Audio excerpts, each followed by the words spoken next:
नमस्कार, आप सुन रहे हैं ये पुस्तक बक ब्लू पर। नमस्कार, आप सुन रहे हैं संतोष बाजपेयी द्वारा लिखित नॉवल कुछ भी हैपेंस, मेरी यानी मृद्विका की आवाज में, सिर्फ बुक ऑडियो पर। चैप्टर 3। क्लास के बाहर एक नोटिस बोर्ड टंगा हुआ था। उस पर चुने गए विद्यार्थियों के नाम दर्ज थे। जय और डमरू दोनों पास जाकर देखने लगे। जय की आंखें नामों के बीच अपने नाम को खोज रही थीं, लेकिन नाम नहीं था। जय थोड़ी देर तक वहीं खड़ा रहा, फिर चुपचाप डमरू के साथ दफ्तर की ओर बढ़ गया। डमरू ने काउंटर पर बैठे कर्मचारी से विनम्रता से कहा, देखिए, ये मेरे दोस्त जय हैं। इनका नाम सूची में नहीं है, कृपया एक बार जांच लें, कहीं कोई त्रुटि तो नहीं हुई। कर्मचारी ने कागज पलटे, कंप्यूटर स्क्रीन पर कुछ देखा और फिर बोला, देखिए, जिस कोर्स के लिए इन्होंने आवेदन किया है उसमें इन्हें योग्य नहीं पाया गया है। डमरू की भौहें चढ़ गईं। पहले कुछ पल वो चुप रहा, फिर तिलमिलाकर बोल पड़ा, अरे वाह वाह, गधे पंजीरी फांक रहे हैं और आप कह रहे हैं कि ये योग्य नहीं है। हमें आपकी बात पर विश्वास नहीं है। अध्यापिका जी को बुलाइए। उसी समय भीतर से अमृता निकलकर सामने आ जाती है। वो सब कुछ सुन चुकी थी। क्या बात है, क्यों इतना हंगामा मचाया हुआ है? उसने तेज लहजे में पूछा। देखिए अध्यापिका जी, डमरू ने अपने चिर परिचित अंदाज में दोनों हाथ कमर पर रखकर कहा, गधा, बैल, घोड़ा, खच्चर सब टेस्ट में पास हो गए हैं, तो हमारे जय में ऐसी कौन सी कमी है? अमृता ने गंभीर स्वर में कहा, मुझे उसकी परीक्षा शीट दिखाई जाए। क्लास असिस्टेंट ने शीट लाकर दी। अमृता ने ध्यान से उत्तर पत्रिका देखी, फिर एक क्षण रुककर बोली, जय और डमरू को मेरे ऑफिस में भेजिए। डमरू जाते जाते फिर अपनी शरारती मुस्कान के साथ उस व्यक्ति की ओर झुका और फिर दोनों आत्मविश्वास से अमृता के कैबिन की ओर चल पड़े। बैठो, अमृता ने कहा। उन्होंने फिर से उत्तर पत्रिका पर नजर डाली। सारे उत्तर सही थे। फिर वो झुककर धीरे से उस व्यक्ति के कान में बोली, सारे उत्तर तो सही हैं, फिर रोका क्यों गया? वो व्यक्ति संकोच में थोड़ा झुकते हुए बोला, मैम, ये एनिमेशन का कोर्स करना चाहता है और बोले बिना कैसे सीखेगा? अमृता कुछ क्षण मौन रही, फिर सिर हिलाते हुए बोली,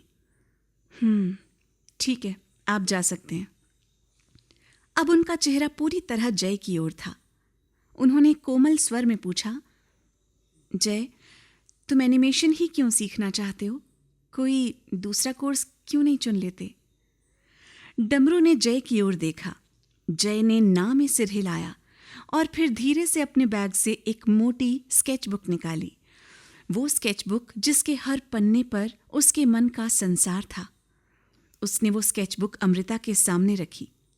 पहला पन्ना, दूसरा पन्ना, तीसरा, हर रेखा जैसे उसके मन को भीतर तक छू रही थी। हर चित्र जैसे उसकी खामोशी को आवाज देने लगा। अमृता कुछ क्षण तक कुछ बोल न सकी। अमृता हैरान थी। वाह, कमाल है जय, ये तो अद्भुत है। तुमने पहले क्यों नहीं बताया कि तुम इतने अच्छे कलाकार हो?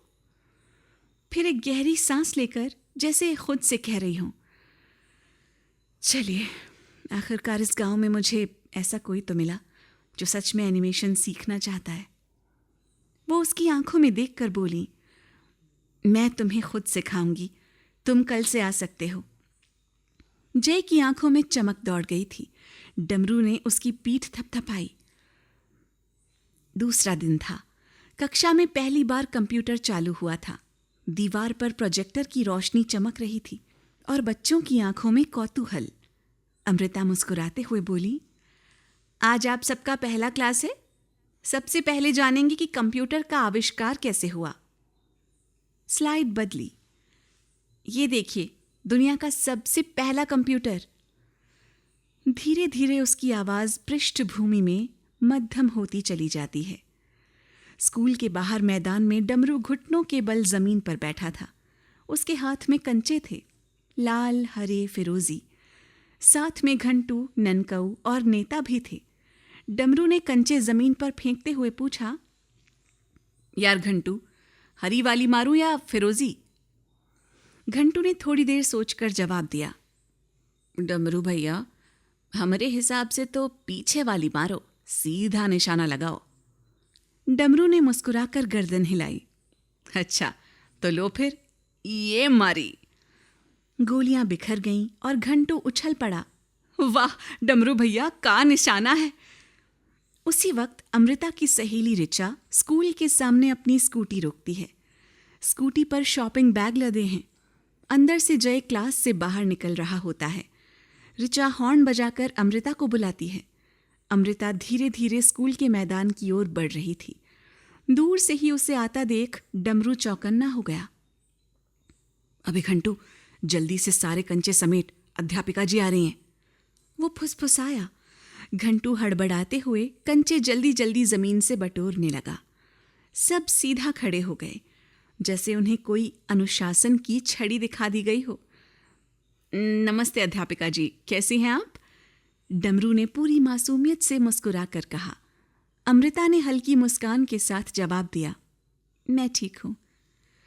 उसने अपने साथ खड़ी ऋचा की ओर इशारा करते हुए सबका परिचय देना शुरू किया। ऋचा, ये है जय, मेरा छात्र, मुझसे एनिमेशन सीखता है, बीएससी फाइनल ईयर दे चुका है। और ये है डमरू, जय का दोस्त। और ये 3। डमरू तुरंत बोल पड़ा, घंटू, ननकऊ और नेता। तीनों ने शर्माते हुए सिर झुकाया और हाथ जोड़कर ऋचा को प्रणाम किया। अमृता ने मुस्कुराते हुए कहा, और ये है ऋचा, मेरी बचपन की दोस्त, कल मुंबई जा रही है। इतने में घंटू की फटी जेब से कुछ कंचे लुढ़कते हुए जमीन पर गिर पड़े। रंग बिरंगे कंचे धूप में चमक रहे थे। अमृता की नजर उन पर गई। ये क्या है? कंचे खेलकर समय क्यों बर्बाद करते हो? तुम लोग भी कंप्यूटर सीखने आया करो। डमरू थोड़ा हिचकिचाते हुए बोला, अरे अध्यापिका जी, हम लोग। अमृता ने मुस्कुराते हुए उसकी बात काट दी। अरे बरे कुछ नहीं, कल से तुम लोग भी आओ। मैं हूं ना, कोई पेट से ही सीख के सब कुछ थोड़े ही चला आता है। आओगे ना कल से? सभी ने एक साथ जवाब दिया, जी जरूर, आपकी बात कैसे टाल सकते हैं। अमृता ने संतोष भरी मुस्कान के साथ सिर हिलाया। गुड। सभी लड़के अपनी साइकिलों पर सवार होकर निकल पड़े और अमृता ऋचा के साथ स्कूटी पर बात करती हुई धीरे धीरे आगे बढ़ गई। रात को अमृता के घर की छत पर चांदनी फैली थी। चारों तरफ सन्नाटा था और उस सन्नाटे में 2 पुरानी सहेलियों की बातें किसी पुराने गाने की तरह बज रही थीं। अमृता ने छत की मुंडेर पर बैठते हुए कहा, कल तू जा रही है, बड़ा अजीब लग रहा है। ऐसा लग रहा है जैसे जिंदगी के 22 साल एक चुटकी में निकल गए हों। स्कूलिंग, कॉलेज और फिर अहमदाबाद में एनिमेशन। ऋचा हंसते हुए बोली, अरे मेरी मान, तो तू भी कुछ दिनों में मुंबई आ जा। वैसे भी न्यूयॉर्क का ऑफर छोड़ के तूने बहुत बड़ी गलती की है, और वो भी इस गांव के लिए। गांव में रखा ही क्या यार? अमृता की आवाज थोड़ी गंभीर हो गई। नहीं ऋचा, हमारे पिताजी ने जो बीज बोया था, ये कंप्यूटर स्कूल उसी पौधे की एक शाखा है। और अगर हम अपने गांव के बारे में नहीं सोचेंगे तो कौन सोचेगा? हाँ? ऋचा ने मुस्कुराकर कहा, तुम भी अमृता बार बार सेंटी हो जाती हो। एनिमेशन छोड़ कहीं पॉलिटिशियन बनने का इरादा तो नहीं है? माननीय मुख्यमंत्री कुमारी अमृता। अमृता हंसी और प्यार से ऋचा की पीठ पर एक हल्की सी चपत मारी। ऋचा हंसते हुए बचने के लिए भागने लगी। तभी अमृता का मोबाइल बजा। उसने कॉल उठाया। ओह हाय अमित, कैसे हो? फोन पर दूसरी तरफ अमित था।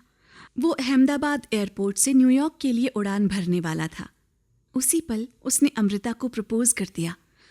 अमृता कुछ पल चुप रही, फिर मुस्कुराते हुए बोली, अगर तुम मेरे साथ गांव में रहकर बच्चों को एनिमेशन सिखाओ तो कुछ हो सकता है। अमित की आवाज उभरी, जब भी तुम्हारा दिल गांव से ऊब जाए और मेरी याद आए तो आ जाना। मेरी जिंदगी में तुम्हारे इंतजार में हमेशा इस दिल के दरवाजे खुले रहेंगे। अमृता की आंखों में हल्की नमी उतर आई। ऊपर से एक हवाई जहाज उड़ता हुआ गुजरा। धीरे धीरे उसकी आवाज रात की गहराई में विलीन हो गई। अगली शाम कार स्टेशन रोड पर चल रही थी। भीतर बैठी ऋचा और अमृता चुप थीं। स्टेशन के बाहर कार रुकी। दोनों उतरकर प्लेटफॉर्म की ओर बढ़ीं। प्लेटफॉर्म पर अमृता ने ऋचा को गले लगाया। चल, अपना ख्याल रखना। हरी बत्ती जली। ट्रेन का हॉर्न बजा। अमृता ने सिग्नल होते ही कहा, लो, सिग्नल हो गया। फोन करते रहना, अपना ध्यान रखना, बाय। ऋचा ट्रेन में चढ़ती है। अमृता हाथ हिलाती रहती है और देखते ही देखते ट्रेन दूर होती जाती है। ट्रेन के गुजरने की आवाज़ कंप्यूटर के कीबोर्ड टाइपिंग के साथ मिल जाती है। कंप्यूटर क्लास में अमृता बैठी है। वो कीबोर्ड पर टाइप कर रही है और जय उसके बगल में बैठा है। इधर कंप्यूटर क्लास के पीछे ग्राउंड में डमरू और उसका दोस्त खेल के लिए नई जगह खोज रहे होते हैं। डमरू कहता है, ये जगह सही रही खेले के लिए। अध्यापिका जी तो ढूंढती ही रह जाएंगी, बस थोड़ी मोड़ी झाड़ियां हैं। 1-2 दिन माँ खेलत खेलत एकदम सुलोतर हुई जाई हैं। कंप्यूटर क्लास में अमृता जय को फोटोशॉप सॉफ्टवेयर सिखा रही है। कंप्यूटर स्क्रीन पर एक तस्वीर है। अमृता की निगाह जय की तरफ जाती है। वो एक बार फिर उसे कंप्यूटर पर अलग अलग चीज़ों को समझाने लगती है। To adjust tones for a specific colour channel, choose an option from the channel menu. To edit a combination of color channels at the same time, select the channels in the channels palette before choosing the levels command. ऐसे। वो mouse हिलाकर फिर जय की ओर देखती है। समझ में आया? जय कोई जवाब नहीं देता, बस अपनी आंखों की पुतली घुमाकर शरारती अंदाज में अमृता की ओर देखता है। अमृता मुस्कुराते हुए कहती है, देखो जय, अगर तुम्हें कोई बात समझ में आ गई है तो तुम एक बार ऐसे करोगे। वो अपनी उंगली से मेज पर एक बार थपथपाती है, और नहीं समझ में आया है तो 2 बार। और अमृता इस बार 2 बार थपथपाती है। जय उसकी नकल करता है और 2 बार थपथपाता है। क्या नहीं समझ में आया? जय गर्दन हिलाकर ना का इशारा करता है और 1 बार थपथपाता है। अमृता उसकी इस मासूम हरकत पर हंस पड़ती है। वो फिर से जय से पूछती है, समझ में आया?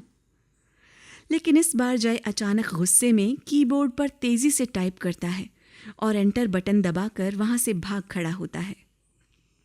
जय! अमृता पीछे से पुकारती रह जाती है। जय! जय! जय! जय दौड़ता हुआ आया। अमृता ने मुंह फेर लिया, जैसे नाराज हो। जय ने चुपचाप उसका हाथ थाम लिया और उस पर लिखा, सॉरी। फिर एक बार फिर भाग गया। अमृता ने अपनी हथेली को देखा। चेहरे पर गुस्से और मुस्कान का मिला जुला रंग था। कंप्यूटर क्लास में अब बस धीमी सांसें और स्क्रीन से आती नीली रोशनी थी। अमृता ने फिर से माउस थाम लिया। स्क्रीन पर वही स्टोरी बोर्ड झिलमिला रहे थे, जिनमें जय के साथ शुरू हुई दोस्ती के रंग भरते जा रहे थे। कीबोर्ड पर उसकी उंगलियां थम थम कर कुछ सोचती, जैसे मशीन के अंदर दौड़ते कोड में कहीं उसकी अपनी कहानियों की धड़कनें मिल रही हों। रात गहराती जा रही थी। अमृता की हवेली पर पुराना गेट चरमराया और पहरेदार ने मुख्य दरवाज़ा खोला। गाड़ी धीरे से रुकती है। कुंवर जी और उनकी पत्नी हंसी खुशी अंदर दाखिल होते हैं। हवेली के गलियारों में ठंडी हवाएं तैरती, पर्दे हौले से हिलते, मानो वे भी रात के किस्से सुनना चाह रहे हों। कुंवर जी बोले, क्या फिल्म थी, वाह, रब ने बना दी जोड़ी, है ना तानी जी? अमृता अपने कमरे की खिड़की से बाहर देखती रही। चांद की दूधिया रोशनी में पेड़, हवेली के अहाते में फैला सन्नाटा, सब कुछ एक गहरी सोच में डूबा था। भाभी ने उसे देखा तो अंदर आकर प्यार से पूछा, अरे अमृता, अब तक सोई नहीं? सब ठीक तो है ना? फिल्म देखने भी नहीं आई, तुम्हारा टिकट भी बेकार हो गया। अमृता मुस्कुराई, आंखें कुछ कहती हुई। भाभी, मैं ठीक हूँ, आप सो जाइए, बस कुछ काम है मेरा। आप चिंता मत करिए, मैं पूरा करके सो जाऊंगी, ठीक है। भाभी एक पल रुकी, फिर हंसते हुए चिढ़ाया, कहीं किसी पर दिल तो नहीं आ गया है? अमृता झेंपते हुए हंसी, भाभी बस कीजिए। भाभी मुस्कुराते हुए वहां से चली गई। अमृता ने फिर कंप्यूटर स्क्रीन पर नजर डाली। उसमें जय के साथ शुरू हुए उस अनकहे रिश्ते के शुरुआती पल ठहर से गए थे। फिर उसकी आंखें अपनी हथेली पर लिखे सॉरी पर जा टिकी। एक लंबी सांस छोड़ते हुए होठों पर एक नर्म सी मुस्कान लौट आई, मानो रात से गहराई में उतरती हुई एक मीठी सी भावना उसके दिल को सहला रही हो। सुबह का समय था। अमृता कंप्यूटर टेबल पर सिर रखे सो रही थी। कुछ क्षण बाद वो धीरे धीरे जागी, माथे पर बिखरी लटें हटाईं, फिर कमरे से निकलकर लॉन में आ बैठी। हाथ में अखबार लिया, एक नज़र उस पर डाली और चौंक उठी। पहले पन्ने पर जय की तस्वीर थी। जय ने राज्य स्तर पर बीएससी में सर्वोच्च स्थान प्राप्त किया था। अमृता के चेहरे पर गर्व और खुशी दोनों झलक उठे। वो अखबार को कसकर पकड़ती हुई दौड़ पड़ी। अखबार स्कूटी में रखा, जल्दी से ब्रश किया, मुंह धोया और फिर स्कूटी स्टार्ट कर जय के घर की ओर रवाना हो गई। जय अपने घर के गेट से बाहर निकला और मंदिर की ओर चल पड़ा। रास्ते में डमरू अपने दरवाजे पर टूथब्रश किए खड़ा था। जय को देखते ही डमरू ने टूथब्रश मुंह में दबाए पूछा, अरे कहाँ जा रहा है इतनी सुबह सुबह? जय ने दोनों हाथ जोड़कर इशारे से बताया, मंदिर। मंदिर में जय ईश्वर के सामने हाथ जोड़कर प्रार्थना करता है, फिर घंटा बजाकर बाहर निकलता है।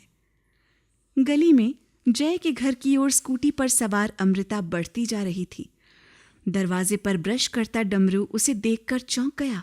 वो फौरन अंदर गया, मुंह धोया और दौड़ता हुआ ये देखने गया कि अमृता आखिर कहाँ जा रही है। अमृता जय के घर के दरवाजे पर पहुंचती है और दस्तक देती है। अंदर से दीनानाथ जी दरवाज़ा खोलते हैं।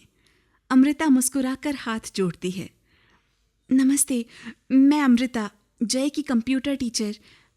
जय कहाँ है? मंदिर में डमरू जय से कहता है, अरे तुम्हारे घर पर अध्यापिका जी आई हैं। ये सुनकर जय को अचानक वही पल याद आता है जब उसने अमृता की हथेली पर सॉरी लिखा था। दीनानाथ जी दरवाजे पर खड़े थे। कोई गलती हो गई क्या जय से? आइए अंदर आइए। अमृता कुछ कहने वाली ही थी कि दीनानाथ जी घबरा कर बोले, क्या किया है जय ने? तभी रसोई से जय की माँ भी बाहर आ गईं। अमृता मुस्कुराते हुए बोली, अरे नहीं, जय ने बीएससी में राज्य स्तर पर टॉप किया है। ये देखिए अखबार। अब बताइए जय कहाँ है? दीनानाथ जी के चेहरे पर सुकून और गर्व दोनों झलक उठे। वो हंसकर बोले, जय तो मंदिर गया है।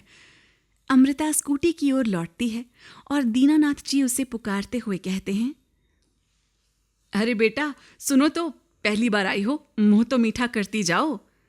अमृता अपनी स्कूटी मंदिर की ओर मोड़ती है। मैं लौट कर आती हूं, वो कहती है। गली में उसकी स्कूटी तेजी से दौड़ती है। रास्ते में 3 न्यूज़ चैनल की गाड़ियां उसी दिशा में जा रही होती हैं। उधर घर में जय के माता पिता भगवान का धन्यवाद करते हुए हाथ जोड़े खड़े होते हैं। मंदिर में जय सहमा हुआ है। उसे कल क्लास में की हुई गलती याद है और इसी डर से वो अमृता से बचना चाहता है। जैसे ही अमृता मंदिर पहुंचती है, जय डर के मारे कान पकड़ लेता है। अमृता गुस्से से उसका हाथ थाम लेती है, पर फिर धीरे से उसकी हथेली पर कुछ लिखती है। You make me feel proud. You have topped in BSc. जय अपनी हथेली पर लिखा संदेश पढ़ता है और अमृता की ओर देखता है।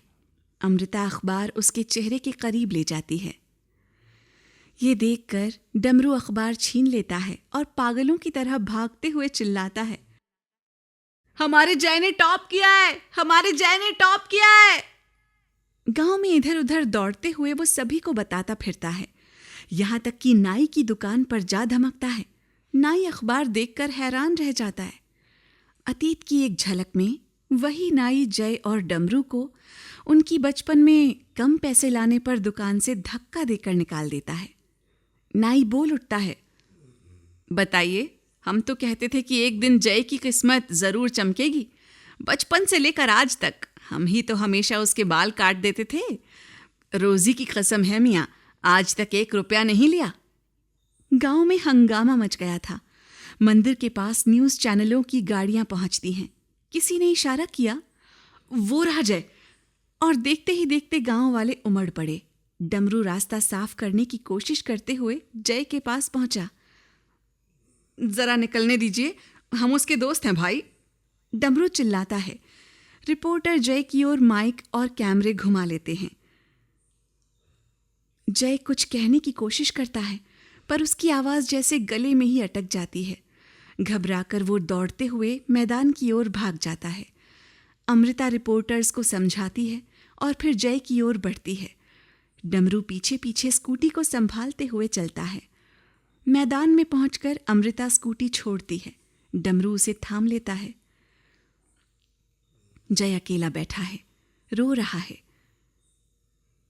वो कुछ बोलना चाहता है, पर शब्द जैसे खो गए हैं। आंसू रुकते ही नहीं। अमृता से जय की यह हालत देखी नहीं जाती। वो बिना सोचे उसे गले से लगाती है ताकि वो कुछ सुकून महसूस कर सके। क्यों परेशान हो जय? अमृता धीरे से कहती है, तुमने इतना बड़ा काम किया है कि आज जो लोग तुम्हें देख रहे हैं उनके लिए तुम एक मिसाल हो। तुमने बिना बोले ही वो कर दिखाया है जो हजारों लाखों में से कोई एक कर पाता है, और वो तुम हो जय, तुम। लोग गांव के टीवी की दुकान पर खड़े होकर हैरानी से स्क्रीन पर जय को देखते हैं। हर किसी की आंखों में गर्व है। जय ने वाकई पूरे गांव का नाम रोशन कर दिया है। दूसरी ओर डमरू के आंगन में सुबह का उजाला है। डमरू आईने के सामने कई बार खुद को निहारता है। बाल संवारे, परफ्यूम लगाया और फिर नए कपड़े पहनकर तैयार हो रहा है। डमरू की माँ रसोई से निकलते हुए उसे टोकती हैं, अरे सज संवर के ऐसे जा रहे हो जैसे तुम ही टॉप किए हो। तुम हो जय के साथ पढ़े हुए, मगर तुम कहाँ और वो कहाँ। डमरू पूरे आत्मविश्वास से कहता है, अरे अम्मा, जैसे एक मयान में एक ही तलवार होती है, वैसे ही एक गांव में एक ही टॉपर हो सकता है। यही सोच के हम 5वीं से पढ़ाई छोड़ दिए। चलो लौट के समझाए देंगे पूरी हिस्ट्री जियोग्राफी। अभी जाय का है, जय के साथ अध्यापिका जी के पास डेट पे। माँ चौंकते हुए पूछती है, डेट पे? अरे ई का होता है बेटा? डमरू मुस्कुराते हुए कहता है, ये तुम्हारे समझ से बाहर है अम्मा, अब हमको देर हो रही है, लौट के सब समझा देंगे। सड़क के किनारे से कार गुजर रही है। उसमें अमृता, जय और डमरू बैठे हैं। कार लंबी दूरी के सफर पर है। वे तीनों साथ में हंसी मजाक करते हैं, मस्ती करते हैं, वक्त को जैसे रोक देना चाहते हैं। रात गहराती है। तीनों अभी भी कार में हैं और कार धीरे से रुकती है जय के घर के सामने। अमृता कहती है, जय, मेरी बात का बुरा मत मानना। मैं चाहती हूँ कि ऊपर वाले ने एक बार जन्म दिया है तो तुम इसे पूरा जियो। तुम्हारे अंदर सब कुछ है। तुम स्मार्ट हो, टैलेंटेड हो, चारों तरफ तुम्हारी चर्चा है। लेकिन सोचो कि तुम बोल भी सकते। पता नहीं मुझे क्यों लगता है कि तुम बोल सकते हो। अमृता कागज में 2 पते देती है। ये मुंबई के फेमस ENT सर्जन में से हैं और मैंने इनसे तुम्हारे लिए बात की है। मेरा मानना है कि जो हमारे बस में है उसके लिए हमें कोशिश जरूर करनी चाहिए।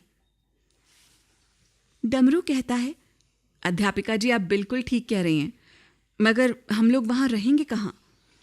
अमृता ने कहा, अरे मेरी फ्रेंड है ना रिचा, उसी के यहाँ 2-3 दिन की ही तो बात है।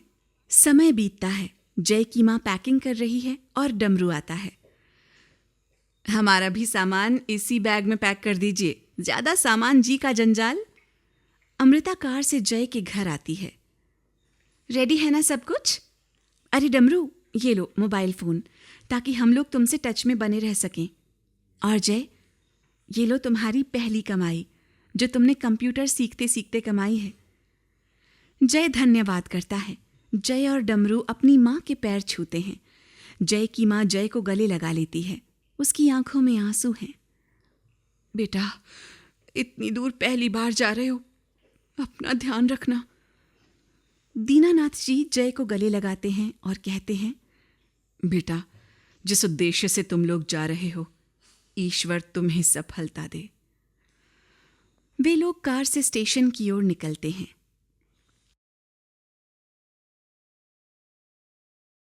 अभी आप सुन रहे थे ये पुस्तक बक ब्लू पर।